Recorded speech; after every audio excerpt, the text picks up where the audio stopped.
আপনাদেরকে হতে হবে, হতে হবে কিনা?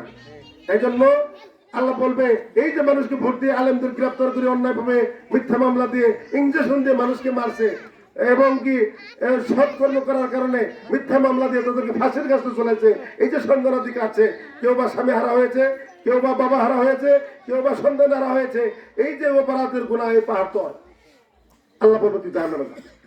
তাহলে ভোটের গুরুত্ব আছে কিনা? আপনারা হয়তো মনে করেন যে ভোটের গুরুত্ব নাই। অবশ্যই ভোট একটা পবিত্র আমানত, এটা একটা সাক্ষী। এটা কি ভোট মানে কি? একটা সাক্ষী। কার পক্ষে সাক্ষী দিলাম, এই সাক্ষী পেয়ে সমর্থন পেয়ে যে ভালো কাজ করবে আপনি সওয়াব পাবেন, করে আপনি কি বলবেন? পাবে ভাগী হবেন। সূরা নিসা 85 নম্বর আয়াত করে দেখেন। আমি আপনাদের সম্মুখে একটা বিষয় তুলে ধরতে চাই যে আমরা ঈমান এনেছি না ঈমান পেয়েছি? বলেন একটু বুঝেন আগে। ঈমান আনছেন না ঈমান পেয়েছেন? আমরা ঈমান পেয়েছি। এই জন্য আমার দাদা মুসলমান আছি, দাদার দাদা মুসলমান আছি, এইভাবে আমরা ঈমান পেয়েছি। কিন্তু আল্লাহ রাব্বুল আলামিন পবিত্র আল কোরআনের সূরা মুজাদালার 11 নম্বর আয়াত আল্লাহ পাক বলছেন, ইয়ারফাইল্লাহুল্লাযীনা আমানু মিনকুম, তোমাদের মধ্যে যারা ঈমান আনছে তাদের মর্যাদা আল্লাহ বৃদ্ধি করে দেবেন। বলে সুবহানাল্লাহ। কেমন? হাসরের ময়দানে একটা বিশাল একটা সিংহাসন, কত মর্যাদা দিয়ে আল্লাহ রাব্বুল আলামিন বান্দাদের জন্য একটা চেয়ারের ব্যবস্থা করবেন। সুবহানাল্লাহ।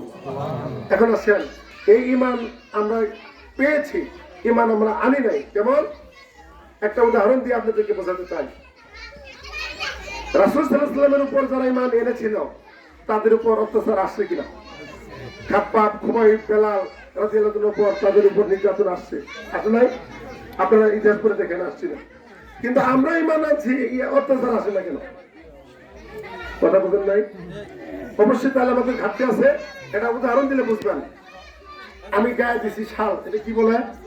কেউ বা চাদর বলে, আগলে মানুষ কয় কি? শাল।